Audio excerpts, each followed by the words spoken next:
I wasn't just studying. I have a lot of hobbies, and I actually did a lot of things whilst I was at university. But overall, yes, law does demand a lot of your time, and you do have to be dedicated. But that's why I mentioned organization, because that is key. I was just able to organize my study time and then my personal life time and my hobbies and fun activities time. So I did quite a lot of stuff.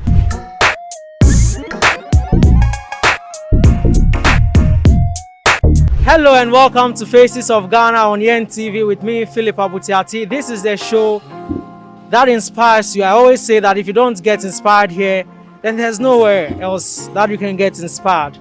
Well, today on the show, I'll be speaking to Amanda Nutakor. I don't want to introduce her, she'll introduce herself. We'll get to know about her story. But one thing you should know for sure is she has what we call beauty with brains. Before we speak to Amanda, remember to subscribe to our YouTube channel. Follow us on all our social media platforms. Leave your thoughts, your comments, and your suggestions in the comment section below. And if there is any story that you think is inspiring enough that we could share on the show, feel free to write to us. We'll follow up on the story. All right, Amanda, good to see you. Hello, Philip. Nice to see you too. How are you? I'm good, thank you. And you? I'm very well too. I also don't know you, just like my viewers, and would like to know a bit about you. When I first saw the story, I saw April as part of the name. I was wondering, what's your full name? Amanda April or what? My full name is actually April Amanda Aliftina Nutakor. Whoa. Yes. So it's quite a lengthy name, but generally I'm known as April. So most people know me as April. Some people also know me as Amanda. Well, was it because you were born in April? Yes, I was born in April. I see. So you graduated from the law school with a GPA of 3.84. Yes. And I think for some years now, nobody has been able to achieve that kind of GPA in the history of the University of Ghana Law School. How did you do it? Well, that's a question that I have been asked so many times. And I would like to say that definitely has been a combination of a lot of hard work, discipline, and organization.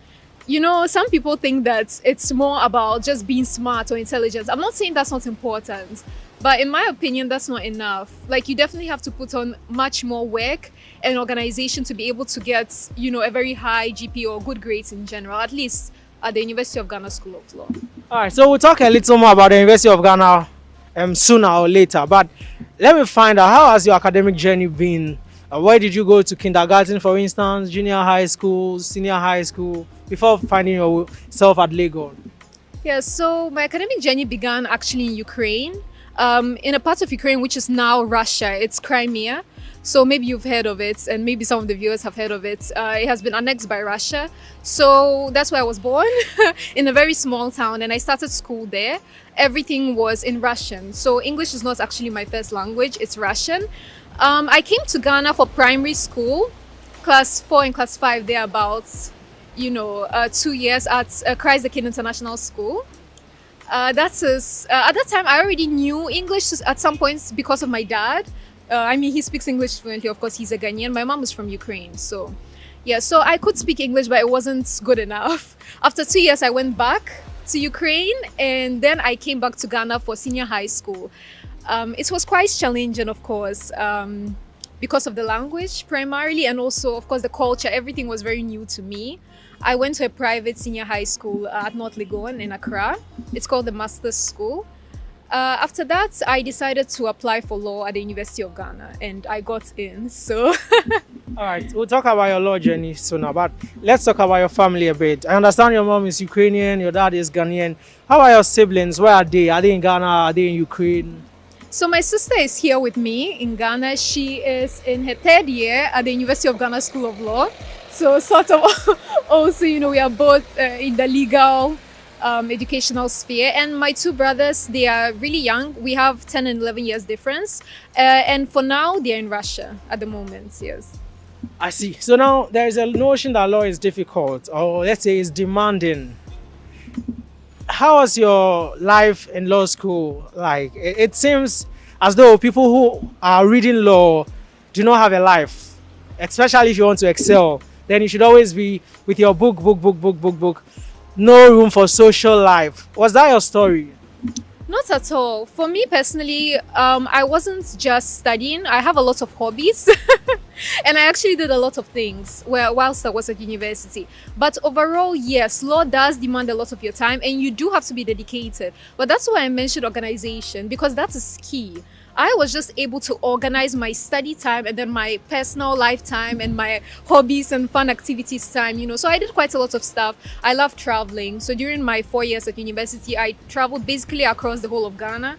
I've been to the Volta region. Of course, my dad is from there. So I was there. I was in the northern region. I was in the western region, the central region, the eastern region. So I've been around Ghana.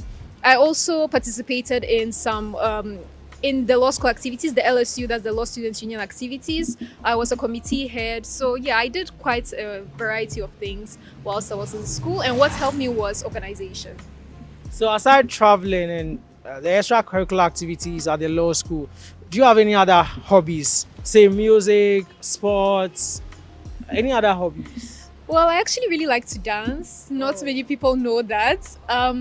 I did belly dancing for a really long time in Ukraine. So when I came to Ghana, I wasn't really focused on that because there are not really any classes like that here that at least I know of. Yes, but I did perform a couple of times in school, at the law school, at some of our events. Yeah, so I do enjoy dancing, particularly choreography. So not freestyle anything, it should be a choreographed piece sort of thing. Yeah. All right, now there are people who think the University of Ghana is all about fun. Of course, I do not agree with them because myself, I'm a product of the Premier University of Ghana. But what would you tell such people who think, oh, she had it on a silver platter? The University of Ghana is just fun. After all, the exams are not difficult. Oh, my. That is not true. But of course, I can only speak for the School of Law. For the other courses, I really cannot say much. But for the School of Law, not at all. It's very tough. And, especially in our first year, we were all even confused of what was expected. It's like, it's your first time writing a law exam, and even the study of the law in the first place, what exactly are you supposed to do? Like, you're just dumped with cases, reading materials. What are you supposed to focus on? What exactly does the lecturer expect from you? All of these things. It's very challenging, not fun at all in that sense. So yeah. I can also speak for the business school. It's not fun at all. It's University organized. It's not just fun. So it's a wrong notion. I want you to take it from your mind. But Amanda, let's talk about your religious life. Are you a Christian? Are you a Muslim? A traditionalist? Yes, I was raised Catholic. Yes, but I don't really engage like in church activities if that's what you're inquiring. I wasn't in the choir or anything like that. Yes, but I was raised Catholic. Yes. Where do you see yourself in 20 years from now? And then I'm sure you would want to pursue the law profession further. Where do you want to see yourself? You want to rise out to become the Chief Justice? You want to have your own law firm? I mean, where do you see yourself? Well, interestingly enough, I am more interested in academia rather than, actually practicing. I'm not saying I will not practice. We'll see how things will go. But in terms of the law, I'm interested in teaching law. And at the same time, I would also like to be in the business sphere. I'm interested in marketing, and I would also like to start my own company. So in 20 years to come, I hope that would be, that would happen. Okay, so I was having a conversation with some people today, and they were alluding to the fact that they are losing confidence in our legal system. They feel the legal system is very frustrating. The woman in question I was having a conversation with is a single mother who is on the verge of divorce, and her husband is not really aiding her. And then when she goes to the law court, she was telling me that, the structures, they are just frustrating. The way the workers even talk to her, she's already depressed, and she left the law court and felt like committing suicide and more. What's your impression about the administration of the legal systems in Ghana? I can't say that the legal system in Ghana does not have its challenges. I think every system, everywhere in the world, quite frankly, has its own challenges in terms of the administrative, procedures and the bureaucracy and all of those things. That is true. But I think at the end of the day, our courts do try and our lawyers do try their best to, achieve justice to their most highest, extent. I can't say that it always works, but definitely in many cases it does. It really does. And all of the cases that we read even in school prove that, at the end of the day, justice usually wins or prevails. Let me put it that way. Now, what's your thoughts on there's this topical issue, feminism? Some people think women should be given equal rights as guys. Some people think women should actually the standards should be lowered. I'm using this advisedly. Should be lowered for women. So, for instance, if the cutoff for guys is 7, for women we should make it 6. Do you think women can also fight just like men, and so there's no need for lowering of standards and all that, or you think women in some way need some sort of empowerment? Okay, I really like your line of questioning. Um, in terms of feminism, I actually intend to start my own YouTube channel. The first video is coming out this Saturday, and that channel is going to be partially focused on feminism and human rights, specifically women's rights. So I actually have a lot to say about this topic. I think women and men, my own personal opinion, should be equal in certain specific areas. So employment, education, in the sense that we should all get equal opportunities. That's the baseline. But then yet again, because of history, women have been sort of marginalized, and of course many of us didn't get the opportunity to go to school or to go to work. So that is why I understand what you were talking about, the cutoff points, for example. I do understand it now, but I think obviously there is a point in time where it should be equal. When we push more women into the system, it should be equalized. I don't believe that women are higher than men, or women, even if women are getting certain privileges over men right now, it should just be because of historical issues that we have had in the past, but not because we are currently being so discriminated against or anything like that. I personally think that human rights should just be equal for all, as long as you're a human being, whether you're a man or a woman. At the end of the day, we still have our differences. A man is not a woman and a woman is not a man. Those are two different things. So, we shouldn't be saying that just because a man can take off his shirt, a woman should also be able to take off his shirt in public. At the end of the day, we are still different, biologically at least. So, yes. But in terms of opportunities, they should be equal for both men and women. But there's one issue that keeps coming up every year with regards to law. Mass failures rock the law school with regards to the entrance examination. I remember last year I was there to cover the demonstration that was organized by the law students to protest against this particular occurrence. And in fact, my colleague was hit by a bullet, and it was quite a controversial one during that demonstration. I want to pick your thoughts on that particular subject, the mass failure that rocks the law school all the time. What do you think about it? Yes, it is quite unfortunate that we have to deal with this sort of issue. I don't have a particular stance. My classmates did, some of my closest friends, in fact, even participated in this demonstration, and it was very disheartening, to a lot of us, including myself, to sort of just to share the sentiments, or even some of the people who have failed. Some of my closest friends who are my seniors, they did not get into the School of Law, even though they are highly intelligent and, in my opinion, qualified to get it. But it is what it is. And I think we should definitely stand our ground. We should fight for what we believe in. But at the same time, considering how the situation is like right now, we should also study our hardest, do our best, and of course, also look unto God, for us to be able to excel and to be able to get into the Ghana School of Law. That's what I can do. So if you had to make a call to the authorities, those in charge, those who sit on the board, who organize that examination and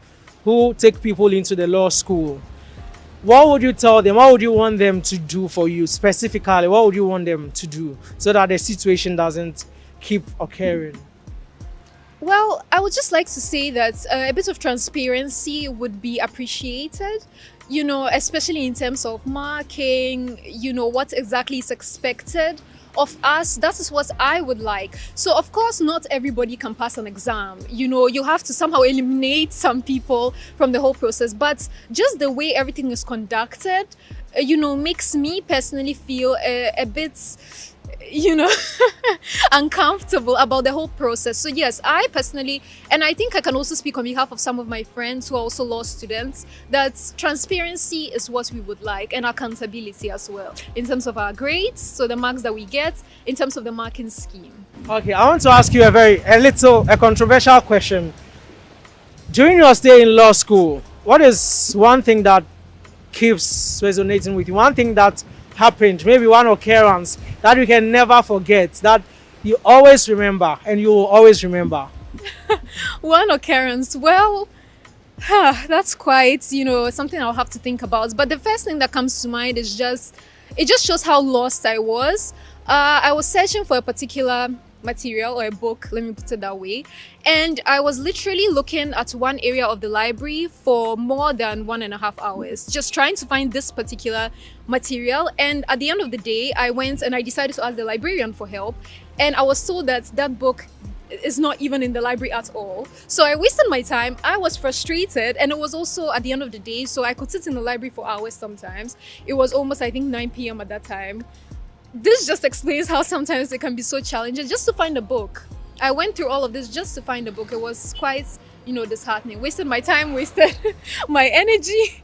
But yeah, so it happens. These kinds of situations happen. All right, now I want you to look at the camera and then just give your last words to our viewers, people who are looking up to you, people who are inspired by your story, people who want to be like you. What are your final words? What would you tell them? My final words is that you have to stay true to yourself. Of course, there will be competitors, there will be people who might want to even put you down or to discourage you, but always stay true to yourself, know what you want. And at the end of the day, if you do put in discipline, it's not always just about your intelligence. There are some people who work their hardest and they are able to make it. So if you put in hard work, discipline, and organization, you will surely make it. I am the evidence of that. So. All right, so Amanda, I'm sure there are lots of people who admire you. Some would like to connect with you. Some would like to know you a bit more. Are you on social media, and what are your handles? So at the moment, I'm on Instagram at Amanda Nutakor. And I'm also on YouTube, of course, as I'm starting my YouTube channel. The first video is coming out this Saturday, as I have already mentioned. April N on YouTube. So that's it. Right, so the show has been Faces of Ghana on Yen TV. Of course, I am a regular host, Philip Abutiate.